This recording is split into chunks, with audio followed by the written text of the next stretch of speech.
The next item on the agenda is a decision item on the regulatory document 2.9.1, environmental protection, as outlined in CMD 16 M51 and M51.A. I understand that Mr. Tory will make the presentation. Over to you. Thank you. Bonjour, Monsieur le Président, membre de la Commission. My name is Brian Tory, Director General of the Regulatory Policy Directorate. With me today are Mr. Michael Rinker, Director General of the Directorate of Environmental and Radiation Protection and Assessment, along with Dr. Caroline Ducrot, Director of the Environmental Assessment Division, Ms. Karen Owen-Wittred, Director of the Regulatory Framework Division, and other CNSC staff are available here to support and answer any questions you may have.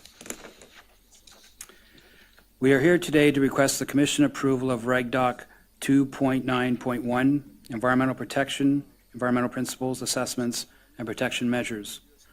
Regulatory Document 2.9.1 clarifies and consolidates the CNSC's Environmental Protection Framework and specifies the CNSC's requirements and guidance for the protection of the environment and health of persons. If approved, this REGDOC is expected to be published in October 2016. Before discussing the document in detail, I will briefly review the role of the regulatory documents and where REGDOC 2.9.1 is situated within the CNSC regulatory document framework. To enhance accessibility of our regulatory expectation, the CNSC structures our regulatory documents according to the framework shown here. This slide shows where REGDOC 2.9.1 fits within the CNSC's broader document framework. It is situated within Section 2.0, Safety and Control Areas. This section also includes information on the CNSC's requirements and guidance for applicants and licensees in the 14 Safety and Control Areas, or SCAs. At this point, I'll turn the presentation over to Mr. Rinker. Good afternoon, Mr. President and members of the Commission. My name is Michael Rinker, and I'm the Director General for the Directorate of Environmental and Radiation Protection and Assessment. This slide provides an outline of what will be presented. We will commence by presenting an overview of the development of the CNSC's regulatory framework for environmental protection. Next, we will present the latest update to REGDOC 2.9.1 that is provided for Commission approval. We will present the objectives, the process and results of public consultation, including key themes to the public comments and how the CNSC has addressed them. We will provide a brief explanation of how this regulatory document, if approved, would be implemented. And finally, we will finish our presentation with CNSC staff's conclusions and recommendations. One of the CNSC's key responsibilities is the protection of the environment and the health of persons. Assessments, such as environmental risk assessments, or ERAs, have always been an essential part of the information used by CNSC staff to fully evaluate the environmental effects of all nuclear facilities or activities and determine whether adequate provision will be made by licensees to protect the environment and the health of persons.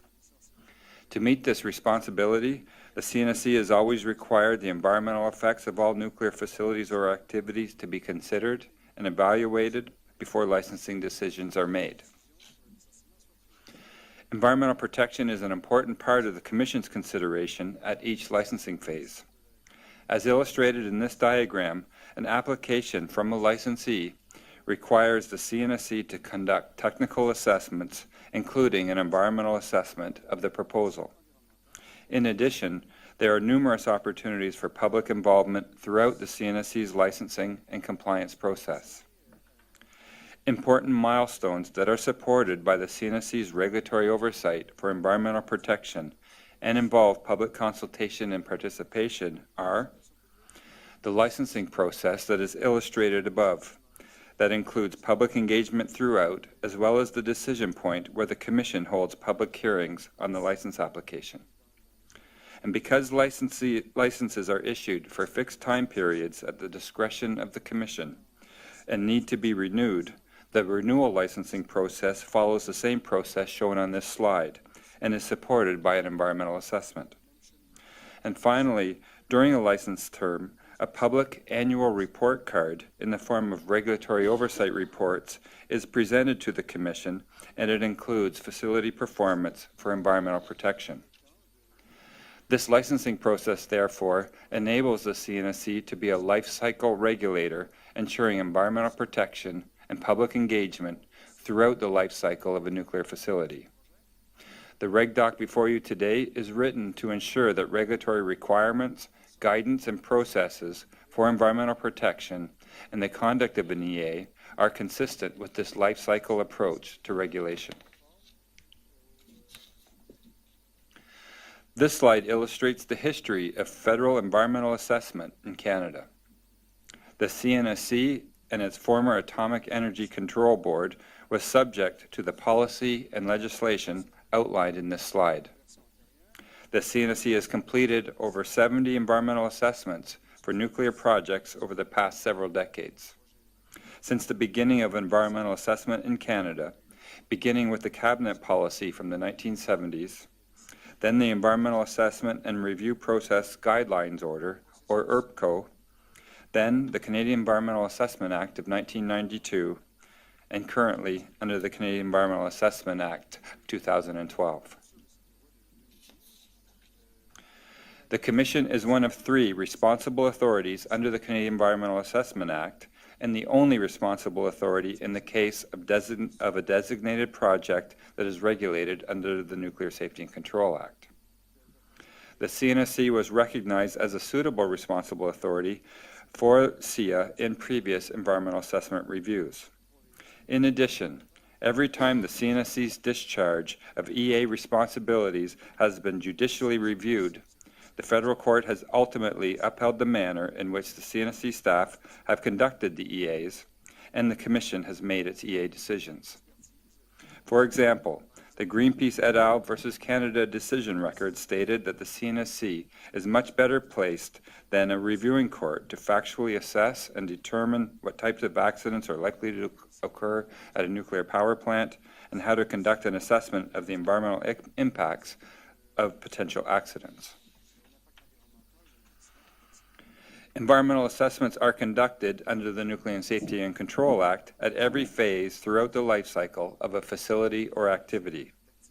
For each license application, the CNSC staff consider all future phases of the life cycle, taking into consideration available information. These EAs include technical review of the information required in license applications and supporting documentation, data from Independent Environmental Monitoring Program, the CNSC's compliance verification activities, annual environmental monitoring reports, previous EAs and follow-up programs, decommissioning plans, and input from Indigenous people and the public. The figures on this slide compare EAs carried out in accordance with the Canadian Environmental Assessment Act to those carried out by CNSC staff under the Nuclear Safety and Control Act. EAs under SIA 2012 are conducted for projects on the regulation's designated physical activities or project list of the Canadian Environmental Assessment Act. EAs under the NSCA are conducted for projects not on this list or for projects that have completed an EA under SIA but are at the next or later phase of the project or at a license renewal. Both EAs have as their basis the same core science as defined in the REGDOC before you today. Both EAs consider the full life cycles of the project. However, the SIA EA process has certain legislative process steps and a legislated scope of factors to be considered, including alternative means of carrying out the project, cumulative effects, and finally, a decision is made on the EA itself. The EA under the NSCA aligns with the CNSC licensing process, and some factors for assessment are under the discretionary authority of the Commission. There is no decision on the EA itself. However, the objective of the EA report is to provide the necessary information to the Commission so that the Commission is able to make a licensing decision under the NSCA, with the confidence that the environment and the health of persons will be protected. All projects that successfully go through the process in Column 1 for EAs under SIA 2012 will eventually go through the process in Column 2 for EAs under the NSCA at the time of renewal. This is the life cycle approach to regulation and to environmental protection. And this is one reason why we endeavor to make one as rigorous as the other. This slide illustrates the development of the CNSC's regulatory framework for environmental protection. CSA standard N288.1 was the first standard for protection of the public. It was published in 1987 and provides a radionuclide transport model for assessing radiation exposure to the public. It is also used for calculating derived release limits, or DRLs, for radionuclides. The enhanced environmental protection mandate and regulatory requirements associated with the NSCA require staff to develop a correspondingly enhanced environmental protection framework.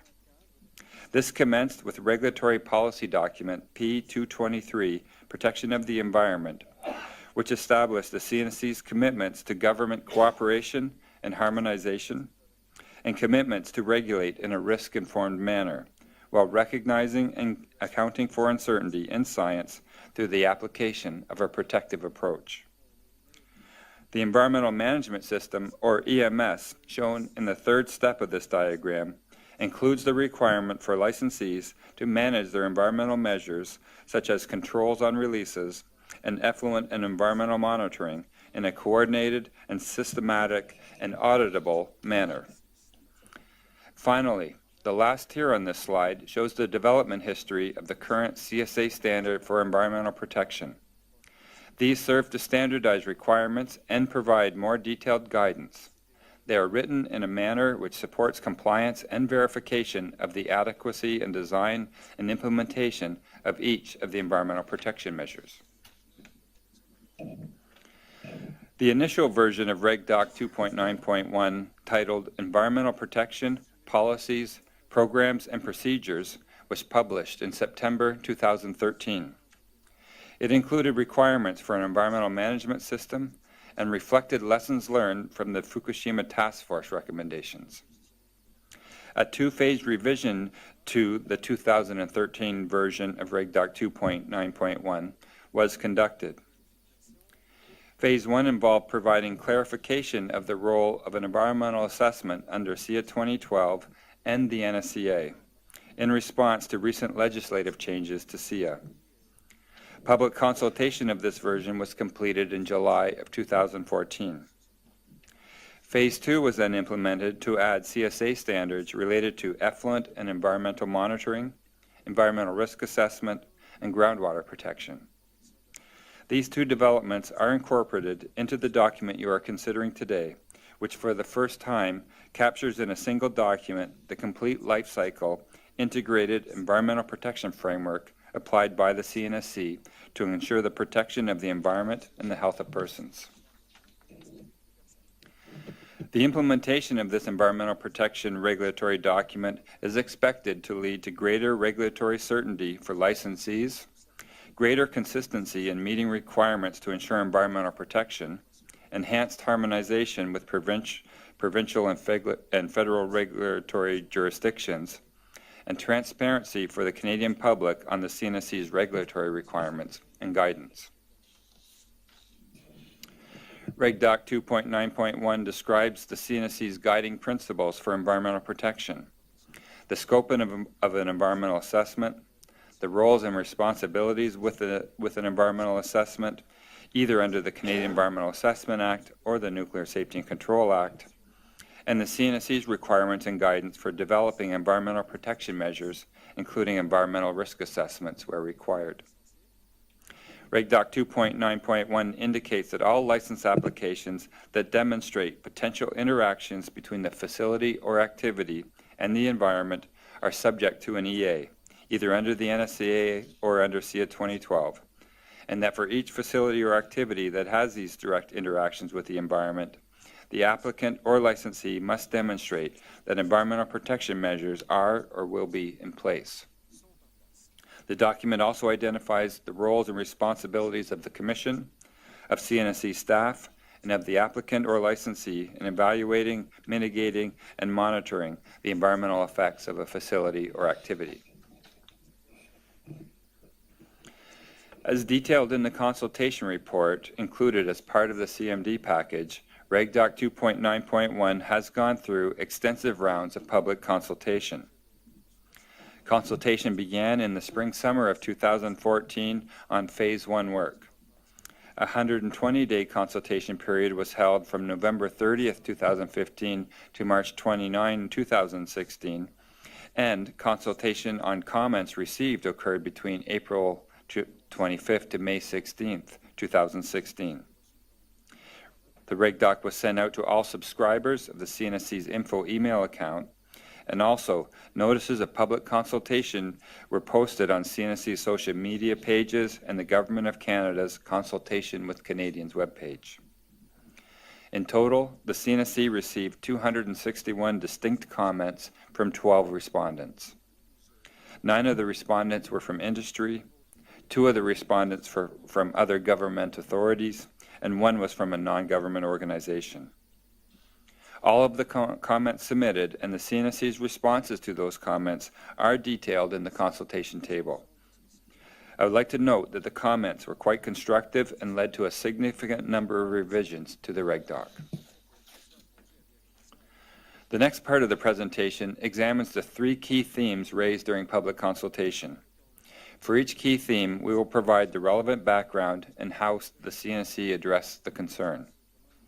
The key themes are clarification needed on the scope and applicability of REGDOC 2.9.1, particularly for facilities or activities with no interactions with the environment.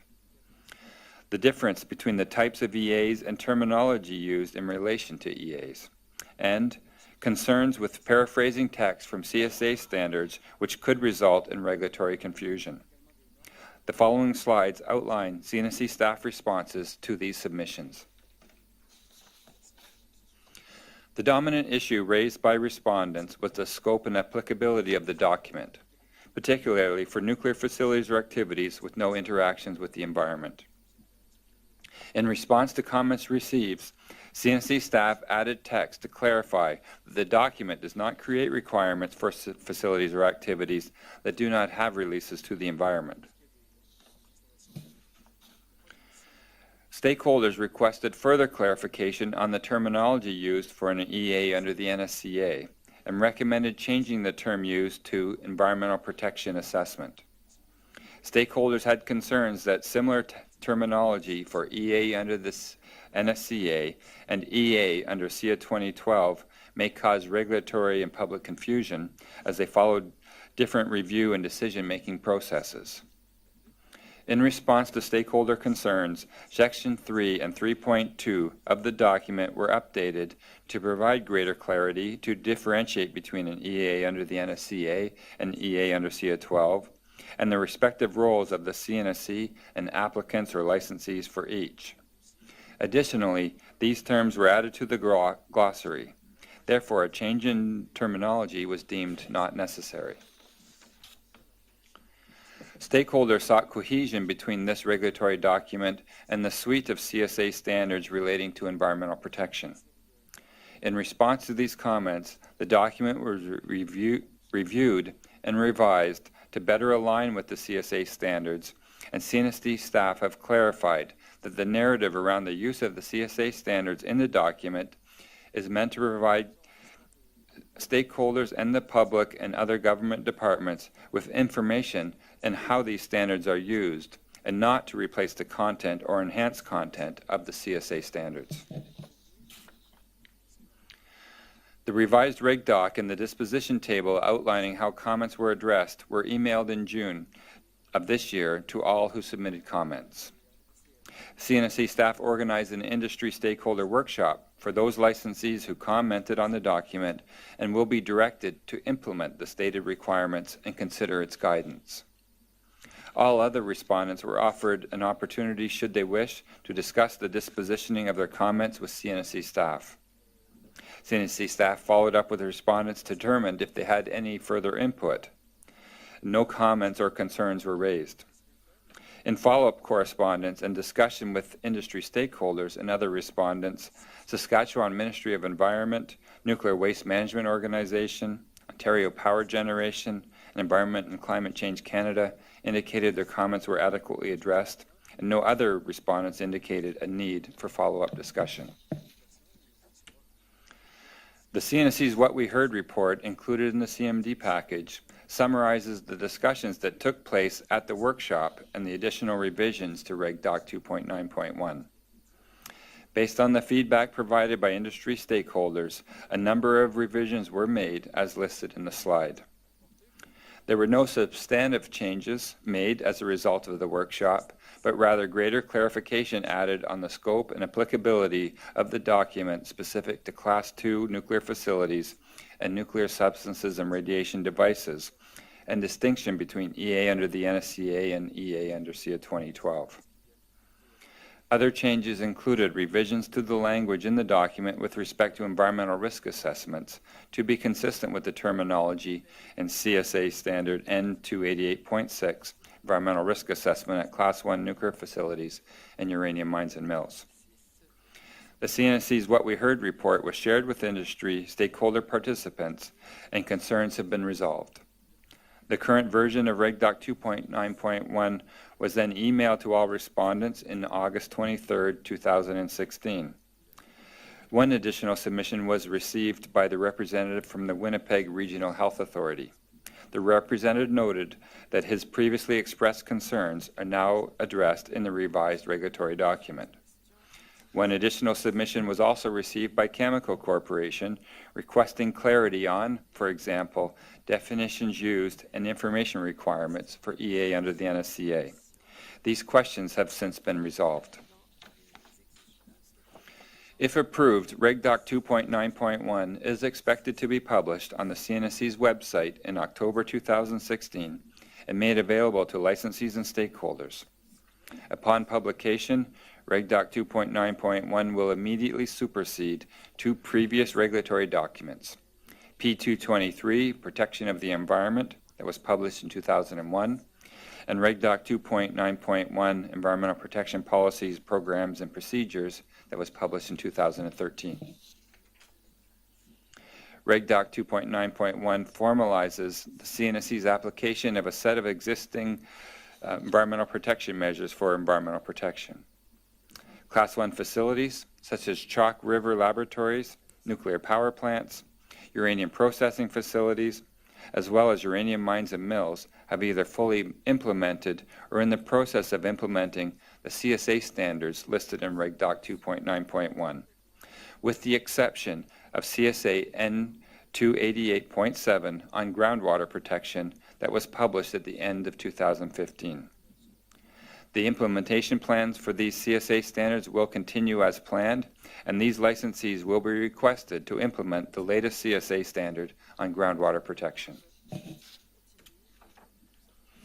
Facilities other than Class I facilities in uranium mines and mills, and that have releases to the environment, will meet the appropriate environmental protection measures as described in Section 4 of REGDOC 2.9.1, integrated approach commensurate with risk. CNSC staff will engage the relevant licensees to determine the applicability of and implementation plans for the appropriate parts of Section 4 of this REGDOC. Facilities or activities that do not interact with the environment will not implement this REGDOC, but will be subject to the guidance and guiding principles provided in Section 2.1. The next planned update of this REGDOC will be in 2017 to incorporate additional information on action levels and release limits. The Commission can expect to see significant activity over the next 12 to 18 months as we develop and publish processes for developing release limits and action levels. Should the Commission approve this version of REGDOC 2.9.1 as presented to you today, the updated REGDOC 2.9.1 with additional content on the development of release limits and action levels will be available for public comment in 2017. I will now pass the presentation back to Mr. Torrey. Brian Torrey for the record. To conclude, REGDOC 2.9.1 enhances the existing regulatory framework by providing information about the CNSC's environmental policy, assessments, and protection measures that applicants and licensees are expected to implement.